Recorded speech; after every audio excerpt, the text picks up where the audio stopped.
Hello and welcome to the post-game episode of Cowboys Takeover. It's not quite yet over, but it's over. So let's bring in uh, co-host Mr. Aaron James. Mr. Aaron James, how did you feel about today's game? I know when we first were on earlier, that first drive, right? They didn't look great. Dak got sacked 3 times. By the time we got off, I think we're feeling pretty confident at 17-3. And then it just kept avalanching from there. What were your big thing when you look at today's game? You try to break it down. What impressed you most with this pretty much dominant performance over an LA Rams team, who's looked pretty good this season? Yeah, I mean, it's not. We shouldn't knock the Rams team. They gave the 49ers a run for their money. Same for the Eagles. So we come in fresh off a bye week, albeit, but I would say, I'd probably rate this coming off a bye week a 9 out of 10 type of performance. Just because, I think 10 out of 10 is too biased. So 9 out of 10 in all phases of the game, we dominated. Mike McCarthy did say coming into this game that penalties was a priority, and I think that showed for the most part. Aside from that, Kevontae Turpin run back for a touchdown, which we've been waiting like so long for him to run a house call, that it was kind of bummer to see that take place. But in a situation like this, it is what it is. That if we're going up against the top 5 teams in the NFL, 10 teams, they're going to make you pay for things like that, and especially if you're in closer games. Yeah. But I would say the coaching and finally Dak Prescott has a 4 touchdown game that was for the most part pretty clean. He did have a tipped pass for interception, but you can't really harp on those so much. No, and outside that first drive, they protected him really well. This is the type of performance I've been waiting for. And I don't want to say that he's going to do this every week, because he definitely isn't. But he's got that capability, and it really feels like the last few weeks, last 2 games that we've played, McCarthy's opened it up some. It's a different Dak out there. It's a more confident Dak. He looks like he's making decisions better. It doesn't seem like he's as, gung ho. Let's make sure we get a run game going. He's starting to go back to what a little bit, maybe talk with Dak, and Dak feels comfortable throwing it more and getting in that rhythm. And he's going back to more of a, throwing offense, which, hey, listen, that's, Dak really does well on that. For the most part, he makes good decisions. And you're going to need Dak to win the Super Bowl. He's got to be the guy if this is going to be a team that goes. And man, did he do what we wanted him to do today? Got the ball to CD, and CD made big plays after big play. His biggest game of the season, 2 touchdowns. Cooks got involved. He's getting everybody involved. Ferguson had 4 catches and a tutter. They just played a very, very good game. And Pollard, after the first few carries, seemed to pick it up as well. Seemed to get some more, running lanes, get his yards per carry up. So, I was very solid, very happy with the offensive performance today. And that defense really showed up. I got a little nervous there when they scored going into half and then coming right out of half. But then McCarthy and that offense really picked it up and did what they needed to do. Yeah, that's what I wanted to kind of talk about when it comes to situational play calling. Coming out of the second half, Rams go down to score. We have a 4th and 1 situation, and I was kind of, to me, I was calling for a field goal, because I was right there with you. I hate to say it, because it, in hindsight, it turned out well, but I was calling for a field goal because if you do not convert that 4th and short, you give even more momentum to the Rams. Not even momentum and field position. Yeah, that was a huge play. And I'm going to let you finish. I apologize. But that was something when I've said, I'm like, man, this is this is a big decision here, and this is something we've seen him do a lot. Pass up, I want to say 100 because 50+ yard field goal is, it's not a gimme, even though he crushed a 58 earlier. But that's big, just passing that up. I was very shocked. Yeah, but then that drive, I believe it was that drive that was a 9-minute drive in the third quarter that really took the air out of the room, I would say, from all the confidence remaining for the Rams, and you kind of just see it go downhill from there. So, gutsy play call, aggressive McCarthy. He's shown and proven that he's going to make the aggressive decision going forward. So I think that's what we can expect. Even when you have things going well as well as they were for us today, I still think you got to be careful and still be decisive on momentum and whatnot.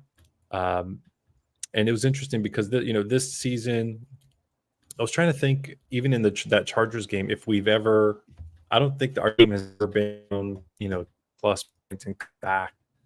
So I thought going into this game, we might, could be one of those games where we find ourselves in a position where maybe the Rams go up 2 scores, and then we have an adversity built, character building type of win.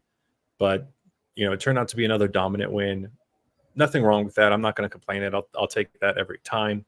But for what it's worth, we should also praise the defense for holding on to those wins and to holding on to those leads, I should say. Yeah. So we should have the confidence going forward that once we get up to 3 scores plus, we can expect our defense to kind of take care of business. Parsons will continue to be aggressive. What did he have? How many sacks? Let's see. He had 1 today. Okay, and he had a very close second strip one, but that was called incomplete. In the first half, Deron Bland, crazy good game. Shout out to CeeDee Lamb, 12 catches, 158 receiving yards, 2 touchdowns. Cooks with the long touchdown, 49 yards total. Gallup had a very quiet day. But this is, going into the season, that this is a lot of what I expected, where you got CD with the most catches, followed by Brandon Cooks with a productive game, and then Ferguson with his 4 catches for 47 yards. I'm 100%. If that's how each game looks, I'm okay, because to me, if you're feeding CD the ball, I'm happy with it. Mm-hmm. Just to touch on that going for it on 4th down, because it was you're still at a point there where it was still only a 2-possession game. You were only up 16 at that point. But you did, they did get it. And I think, like you said, it helped that drive, because it added another 4 minutes of possession, getting that first down and, getting it inside, getting it real close, not being able to put it in, but getting a much easier makeable field goal there was, help, because then it puts you up 3 scores, and it really put the game out of reach there. I felt like that was the play. Now, while it does, looking back, I think doing that in the long run, isn't the best thing. I just don't like it, because I want to see, especially when your guy just hit a 58-yarder earlier, 54 is within his range. 54-yarder in today's NFL is a pretty makeable field goal. So I think taking the points there, going down the road, because I do think some of those better teams where we saw, them do it last year against good defenses, good teams, it may not work out in the end. But today it did. So it's tough to really say that's terrible, but they look good. They did look good, outside of the 2 drives to end the half and to begin the half. They really shut down a Rams team that's played very well. And like you said, that defense could have just got, we're scoring all these points. We could just sit back and let them do it. But, they really, when they needed to and the game got within that reach, they did start to, step on the throat and not let them score and drive anymore. So you got to be happy all around with today's game. Yeah, I know coming in, you predicted either Kupp or Nacua would have over 130 receiving yards. Boy, was I wrong. I don't even know if they had 100 yards combined. They did not. Wow, 63 combined total yards for Nakua and Kupp. Which is very shocking. Yeah, I feel like that watching the game, that's more of our DBs than it is our D line. What do you think? Oh no, I agree, because I felt like watching. Stafford had some time back. You know, there was plays where he had time, and the DBs were just. I felt like all over him. Even I remember early in the first quarter there was that play where we were looking. It was that 3rd and long, I think, and Nakua hit the cross. But like even that, Bland was still there. It took a great route and a great pass. Any mistake behind him, that's an interception. So I felt like the whole game, the DBs really played a big part in shutting down those receivers, because coming out, Kupp his last few games since he got back has just been on a tear. I did not see this coming, and they targeted both quite a bit. Nakua had 7 targets, only 3 catches. Kupp had 10 targets, 4 catches, but only 21 yards, and he had a long of 9. So they did a very good job of not letting when they did get the ball, not letting making the quick tackle, not letting them get going, because Kupp is a guy that could do that. And we saw early in that first half where Bland made that tackle. It could have been a big play for Kupp, but they so even when they were catching the ball, they were getting tackled quick. So it was a big game where we didn't get the sacks like I thought we were going to get. But those DBs held up big, which is, to me, a great sign going in the next week, where you have probably, a better tandem than what we just faced. Definitely a better tandem than what we just faced. So it's good to see those DBs hold up a little bit. Yeah, I'm there with you, and that speaks to so their Rams 3rd down conversion, 3 out of 13. That's going to win you a lot of games. Only 14 first downs. That's going to win you a lot of games. And so we both had 4 penalties. Cowboys only surrendered 21 yards under those penalties, which is a big improvement. I think, our average is probably close to 80 plus, 90 plus yards a game, as far as cost of yardage given through penalties. So that was good to see. And then we win the time of possession, 35 minutes to 24. And that's, you would think it'd be more given the point differential, but because of the pick 6, that's going to give more time to the opponent. So, man, just dominating performance. Great win against a really good team. I would say maybe certainly not a tier 1 team, but in that maybe bubble tier 2, upper tier 3. Oh, 100%. They're definitely, below end tier 2, definitely high end tier 3. A team that could definitely cause some, one of those playoff busters. They're a team that's going to probably be in there at the end, trying to maybe squeeze into that last wild card, or knock some teams out. So they're definitely a solid team. But this is exactly what you needed coming out of the bye. Knowing you're at home, you've won now 11 in a row at home. And going into next week, I think you needed this for Dak's confidence. He completed a high percentage, 25 at 34, 25 at 31. So, for 304 yards. So it definitely looked like a Dak that we've seen in the past. He definitely seems to be getting better now.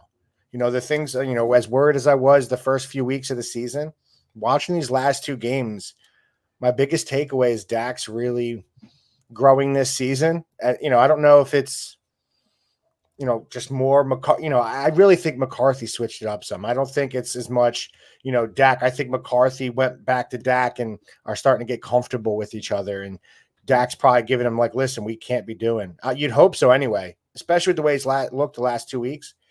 But man, if Dak looks like this the rest of the season, I'm sure it's not going to be, just 6 incompletions to 300 yards a game, but if he looks confident like this, getting the ball to his receivers, especially getting the ball to CD, they're a dangerous team. So, I was very impressed. I think my biggest takeaway, I was just impressed with Dak. This is the Dak we need if we want to go win a Super Bowl, because I know the defense is going to be there. Defense is going to get his takeaways. They just looked on another level tonight where, this Rams team has looked good against other teams, other solid teams. They just could not really do much against Dallas, and Dallas, Dak just had his way today. Yeah, he did. Now, with this game, another dominant victory. The trading deadline comes up on the 31st. I think, given the performance and where we are so far this year, I don't think this game revealed any particular dire need where we need to give up draft capital or try to make another splash. But it's always fun to speculate, and we will likely hop on if a splash, trade is made during the week, to share our thoughts. But I would say there were two this past week that were circulated in the media and these analysts, of course, talking Cowboys and going to make a splash. Two names that circulated were Derrick Henry and Davante Adams. What would your thoughts be if we really didn't have to sacrifice too much to get one of these players on the team? And so does any of the one fully cover the gap, if not clear it, in regards to Eagles 49ers comparison? To me, if I'm just looking strictly from the way we're set up as a team, I'm going Derrick Henry. I don't think now. I have heard a lot. The rumor with Henry now is Baltimore is what I'm hearing. So it's going to be tough because there's going to be other teams that want Derrick Henry on their team. Yeah. But if I had to look at the two, because I know if I have Derrick Henry in the backfield, that's going to take a ton of pressure off of Dak. If you give him another weapon as a receiver, while it will help him, I think that puts a lot more pressure on him, because when he has those bad games, it's, you have Davante Adams and CeeDee Lamb. Why aren't you looking better? Mm-hmm. And I'm not saying he would look bad, but I think with the way this lineup's built, if you could get Derrick Henry in there and move Pollard back to that pass catch in, because Derrick Henry is a beast, unless he's completely lost it, which I just don't think happened. I think the Tennessee situation, I would say Derrick Henry. But to me, I don't know if if those were the choices, I'm going Henry. But I still think they should look defensive side, look linebacker if they can. If a big name linebacker comes up, but if not, I would 100%, at least make a call and see what it would take to get Henry. Yeah, I think that's an interesting point you make, and I do think you're right, because if you add Adams, it adds pressure to Dak to get him the ball. But if you add Henry, it helps Dak and relieves pressure on him, because you're going to have a great pass protector and a productive runner. And he throws touchdowns too. The kid's got like 8 touchdown passes in his career in the goal line. That's right. You got to go. You don't have to go that deep in the scouting report to come up with that one. Absolutely. So yeah, I think our defense is solid, and we even have some depth.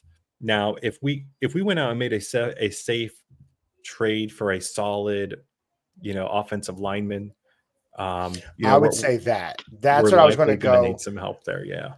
Because I'm not sure what Smith can give you now at this point. I may just speak with him and say, listen, we'll get your reps in practice, but I'm not playing you every game, and I'm not playing you every down. We got to get the other guys. To me, you don't want to bring them in week 17 or week 18, 19, whatever playoffs. You don't want to bring them in not playing all year, but you got to find a way to reduce his snaps to get him off the field and keep him healthy for this season, because we need him for the playoff push. And he's been taken out of a few games, already missed games, taken out of games. Yeah, I think, to me, if I'm looking at anything linebacker or I'm okay with the offensive line. That could be the reason why they're not rushing as well this season, because you're moving through a lot of combinations. But yeah, if I'm not, out of all the positions, it's linebacker, or if you can get an offensive lineman. But they're usually offensive linemen. You don't see many of them traded mid-season, especially your top tier ones. Yeah, that's true. And it's going to be, an expensive trade. And given the large contracts we're about to write the next 24 months, let's call it, we're going to need solid, productive first round picks. So I think it's that much more important to hold on to that draft capital. I would say maybe a fifth, sixth, or seventh would probably be on the table. But what does that really get you?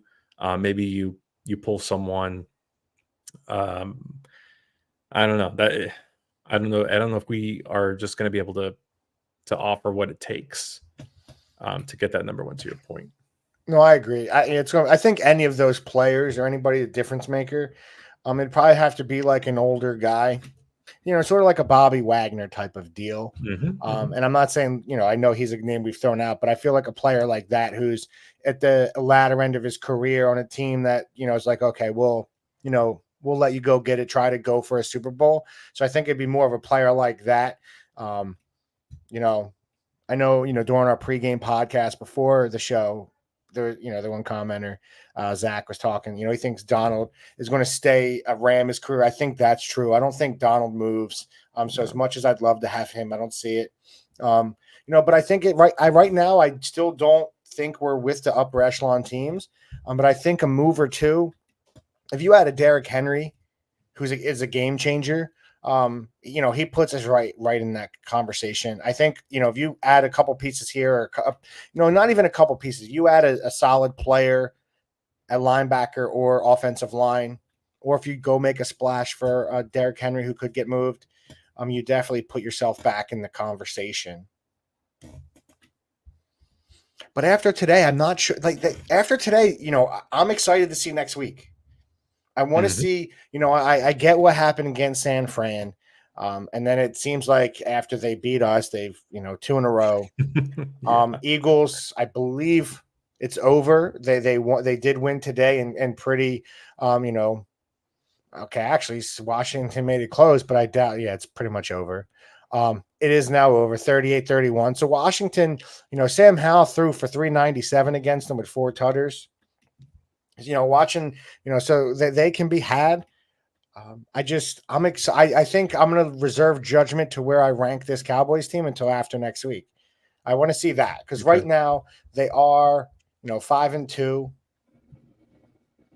So it's okay. You're 5-2. You lost to San Fran pretty big. You lost to Arizona. Rest of, Chargers, you got squeaked by. You got a couple blowout wins. I want to see what next week brings because next week is a big matchup.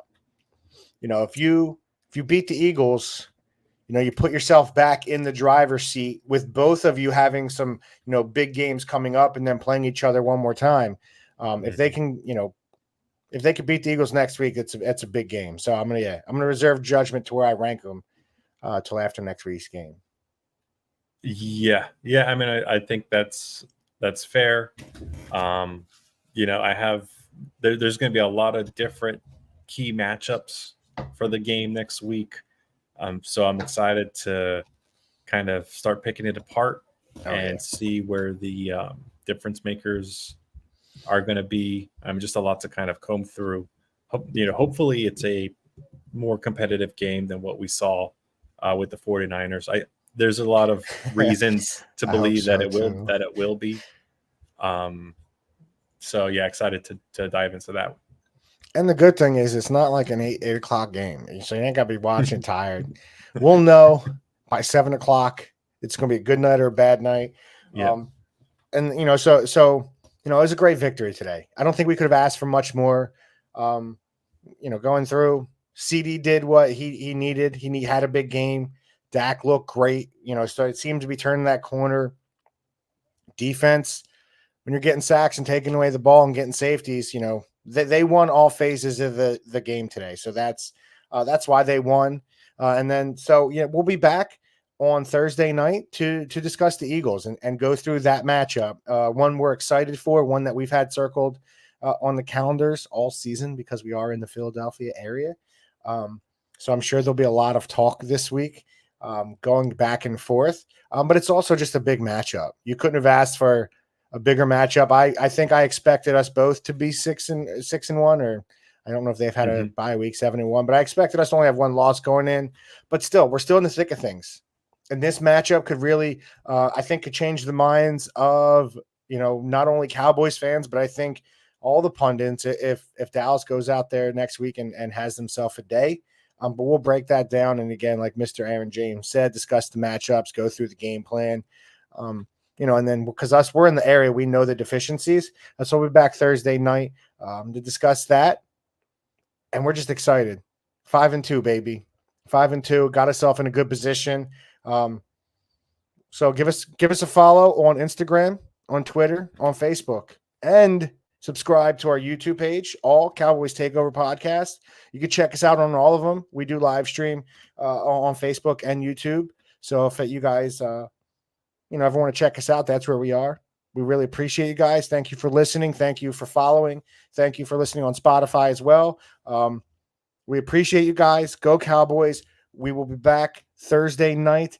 We'll let a time drop. We'll post it up a little early so you guys all know exactly what time we'll be out. We appreciate you guys. For another episode of Cowboys Takeover, Mr. Aaron James, I'm Jason Kent. Thank you. We love you. Have a great rest of your Sunday.